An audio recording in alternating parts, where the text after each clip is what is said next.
A man who proved that sometimes the most powerful response to a challenge isn't an argument, it's a demonstration. And what happened in those 7 seconds at Los Angeles International Airport in 1973 taught everyone watching a lesson about the difference between talking and doing. It's a Friday afternoon in mid-March.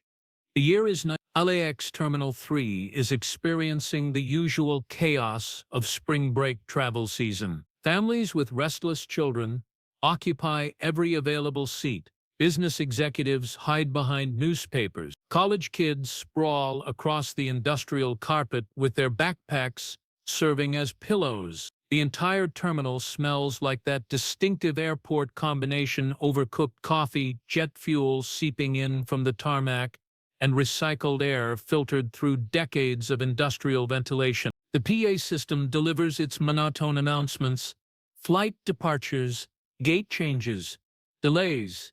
The background noise of modern travel that everyone hears but nobody really listens to. Gate 27 hosts maybe 50 or 60 people scattered throughout the seating area. Most are locked in their own private worlds, sleeping, reading, entertaining, bored children. Standard airport energy, everyone waiting, everyone elsewhere in their minds. Then Bruce Lee walks in. He's dressed simply. Dark slacks, black turtleneck, leather jacket draped over one arm, small carry-on bag in hand. He finds a seat in a relatively quiet corner, settles in, pulls out a manuscript he's been working on, his own writings about martial arts philosophy, and begins making marginal notes with a pen. He's wearing reading glasses, which gives him an academic appearance that most people never associate with the martial artist they've seen on screen. Lee is 32 years old at this moment, compact at 5'7" and 135. Every ounce functional, nothing wasted. He's been awake since 4 that morning, training. 5-mile run, heavy bag work, an hour of partner drills. His knuckles still show slight swelling from striking practice. His lower back carries the familiar ache from yesterday's flexibility training, but his mind is sharp, processing the words on the page before him with complete focus. He's waiting for a flight to Hong Kong, family visit, some business with the studio, post-production work on a film called Enter the Dragon that will transform him into a global icon within months. But right now, he's just another tired traveler trying to steal a few moments of peace before boarding. The terminal's energy shifts suddenly. A tall figure enters the gate area. 6'2", easily 210, Asian American, late 20s.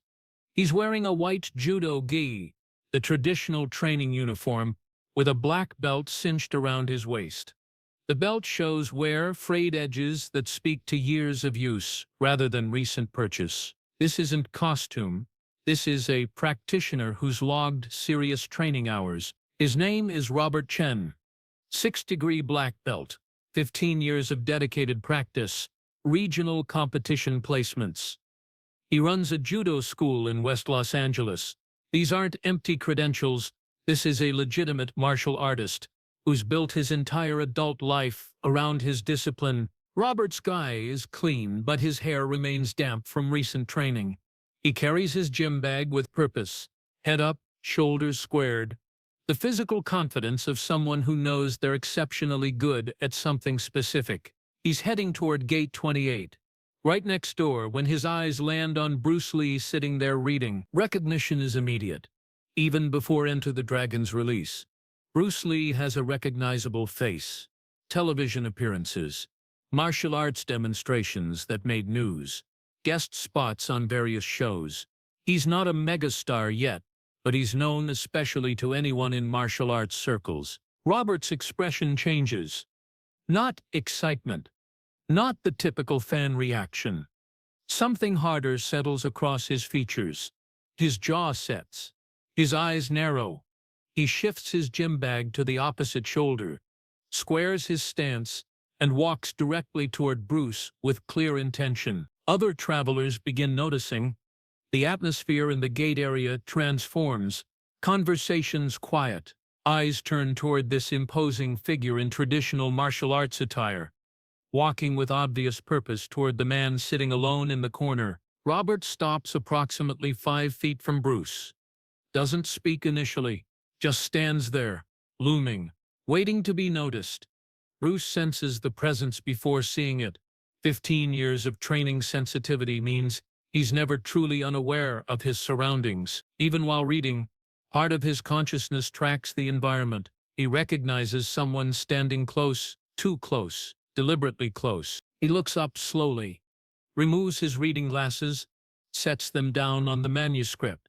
His face shows nothing, no annoyance, no defensiveness, just calm presence, waiting to understand what this is about. "You're Bruce Lee," Robert announces, loud enough for everyone nearby to hear. Not a question, an accusation. Like being Bruce Lee is itself some kind of offense. Bruce nods once. "That's correct." Robert shifts his weight in that subtle way grapplers do when preparing to engage. Anyone familiar with Judo recognizes the tell.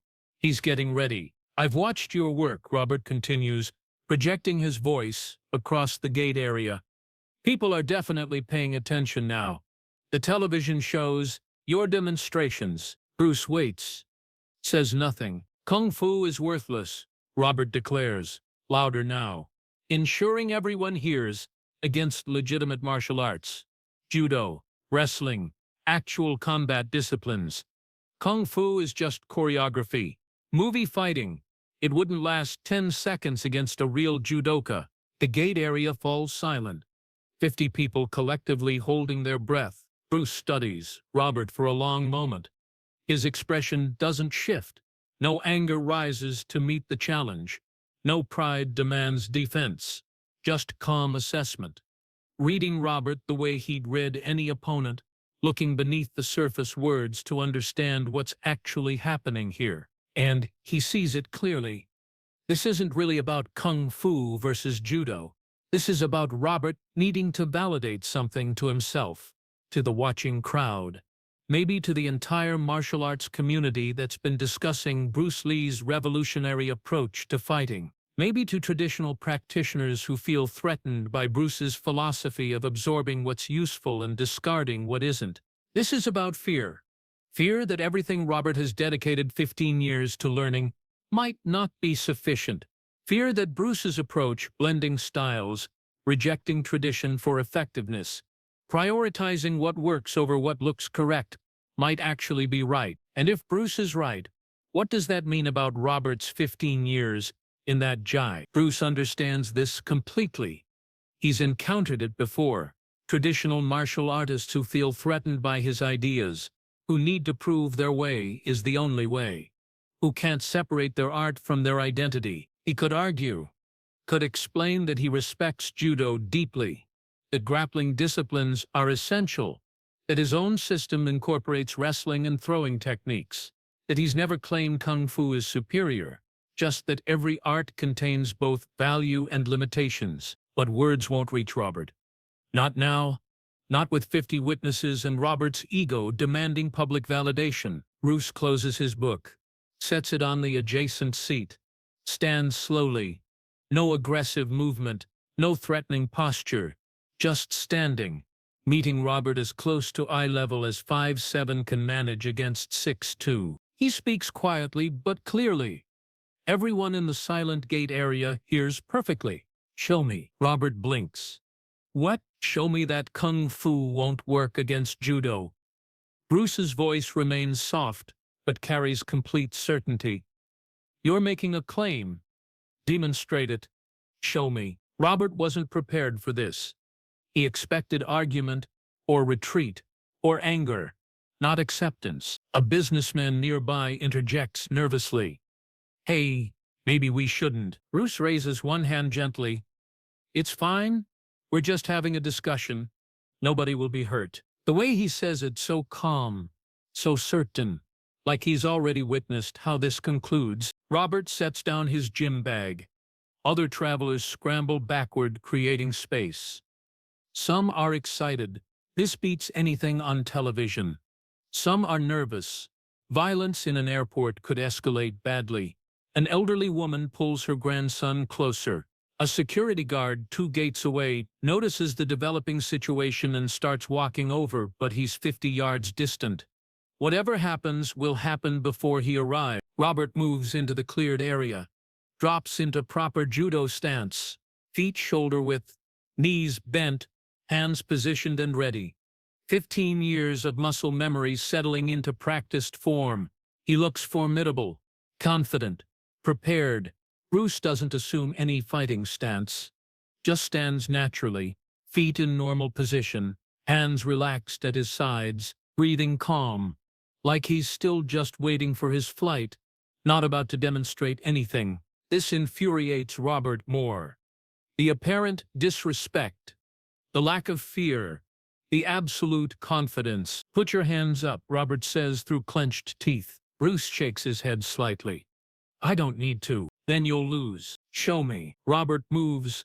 He's fast. 15 years of training means his body executes without conscious thought. He closes distance in 2 steps, reaches for Bruce's collar with his right hand. The classic judo grip: control the G, control the opponent, execute the throw. Basic, effective, drilled 10,000 times. His hand shoots forward. Second one, Bruce's left hand intercepts Robert's wrist, mid-motion. Not blocking, intercepting. Stopping the attack before it fully develops. His fingers wrap around Robert's wrist with surgical precision, gentle pressure. Just enough to control, without causing pain. Second two, Robert tries pulling back to reset, but Bruce is already moving. His right hand comes up, strikes Robert's inner elbow. Not hard, just a tap, but it contacts a pressure point that makes Robert's arm hyperextend involuntarily. His grip fails, his structure breaks. Second three, Bruce steps to Robert's outside angle, offline from the center line. Robert's momentum carries him forward into empty space, off balance.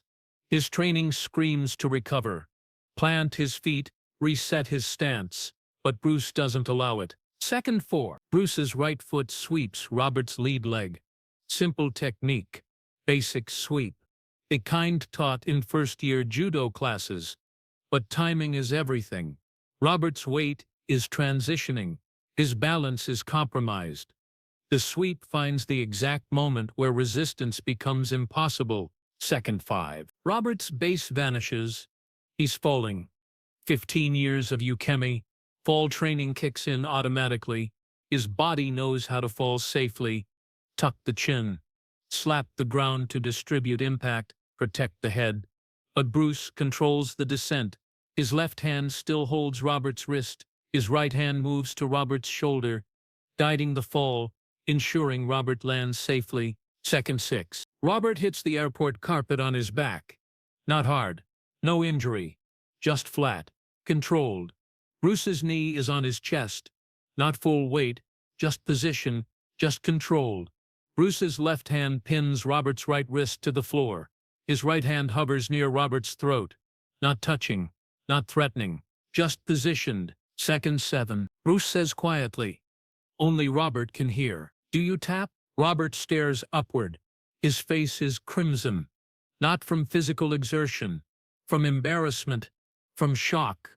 From the crushing realization that 15 years of training just got dismantled by someone who never even assumed a fighting stance. 50 people in the gate area stand in absolute silence. Some have their mouths open, some are frozen mid-movement. A man halfway through sitting down. A woman with a coffee cup raised part-way to her lips. The children who were playing with toys are staring. The businessman with the newspaper has lowered it completely. Nobody can process what they just witnessed. It happened too fast. 7 seconds from first contact to complete control. 7 seconds to take a 6'2", 210 6th-degree black belt from standing to pinned on the ground. The security guard finally arrives, sees Robert on his back, Bruce kneeling over him. 50 shocked witnesses. His hand moves toward his radio. Bruce sees him, releases Robert's wrist, stands slowly, backs away 3 steps, hands visible, non-threatening. Every movement deliberate, showing the guard this is finished.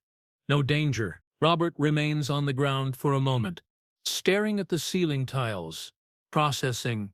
His entire worldview just got rewritten in 7 seconds. Bruce extends his hand, offering to help him up. Robert looks at the hand, then at Bruce's face. No mockery there. No triumph, no ego. Just offering help. Robert takes the hand. Bruce pulls him to his feet. Robert's legs are shaky, not from physical exhaustion, from psychological shock. The security guard approaches. "What's happening here?" Bruce answers calmly. "We were having a discussion about martial arts. My friend wanted a demonstration. I showed him. Nobody's hurt. No problem." The guard looks at Robert. "That accurate?" Robert nods slowly. "Can't speak yet. Can't find words." The guard surveys the crowd. "Everyone okay?" Bruce picks up his carry-on, walks toward the gate. The boarding line parts for him. Everyone's still staring, still processing, still trying to understand what they witnessed. Robert stands there holding the business card, feeling the ache in his back from the fall, feeling the larger ache in his ego from the lesson. An elderly woman approaches him. "The one with the grandson, that was Bruce Lee," she says in accented English. Robert nods. "You're very brave to challenge him." "I was very stupid," Robert says. She pats his arm. "But you learned. That's not stupid. That's wise." 3 months later, Robert Chen walks into the Jun Fan Gung Fu Institute in Chinatown. Tuesday evening, 6 o'clock. He's wearing simple training clothes. No gi, no belt, just black pants and a white t-shirt. The school occupies the second floor of a brick building. Wooden stairs that creak. Smell of liniment oil and sweat. Mirrors on one wall, heavy bags on another. 20 students working in pairs. The sound of contact, controlled strikes, grunts of effort, feet shuffling on hardwood. Bruce sees him enter, nods, doesn't stop teaching. Continues demonstrating Chisao's sticky hands training with a student. Robert watches. The techniques are foreign to his judo background, but the principles are familiar. Sensitivity, reading an opponent's energy, flowing with pressure instead of against it. After the demonstration, Bruce calls the class to attention. "We have a new student, Robert Chen, 6th-degree judo black belt, 15 years experience, legitimate skill." He looks at Robert, "But today he's a white belt, because we're all white belts when we learn something new. Robert, welcome." The class bows. Robert bows back. Bruce pairs him with Dan Inosanto. "Danny, teach him Chi Sao basics. Don't go easy on him, but don't break him either." Dan grins, extends his arms. "Ready?" Robert steps forward. Arms up, makes contact, and for the next 2 hours, Robert Chen unlearns 15 years of rigid structure and learns to be water. 50 years later, Robert Chen is 78 years old. Still teaching. His school in West LA now teaches integrated martial arts, Judo Foundation with Jeet Kune Do principles, boxing, wrestling, Muay Thai, all of it blended, all of it flowing. On his office wall hangs a photograph, black and white, Bruce Lee and Robert Chen, taken in 1974 at a seminar, both smiling, Bruce's hand on Robert's shoulder. When students ask about Bruce, Robert tells them the story, the airport, the 7 seconds, the lesson. He always ends the same way. "I challenged him to prove Kung Fu was useless. He proved something better. He proved that being right and winning are 2 different things. That real strength is offering to teach the person who challenged you. That mastery isn't about dominating, it's about elevating." Bruce could have humiliated me, could have hurt me, could have walked away. Instead, he gave me 7 seconds that changed my life. 7 seconds that taught me more than 15 years in a jai. That's not Kung Fu. That's not Judo. That's mastery. And somewhere in Hong Kong, in an archive at Golden Harvest Studios, there's footage nobody's ever seen. March 1973. Bruce Lee boarding a plane at LAX. A camera operator was filming B-roll for a documentary that never got made. But if you watch closely, frame by frame, you can see it. A tall man in a white G standing at the gate, watching Bruce walk away, holding a business card. His face showing the exact moment someone's worldview changes. 7 seconds of combat. 50 years of impact. That's the difference between winning a fight and changing a life. Thanks for watching, friends. If preserving these stories matters to you, hit that subscribe button. Share this with someone who needs to remember that real strength isn't about proving you're right. It's about helping others learn. And remember, they don't make men like Bruce Lee anymore. But his lessons live on in everyone willing to check their ego at the door and become water. Until next time, this is Jack, reminding you that sometimes the most powerful response to a challenge is 7 seconds of undeniable truth.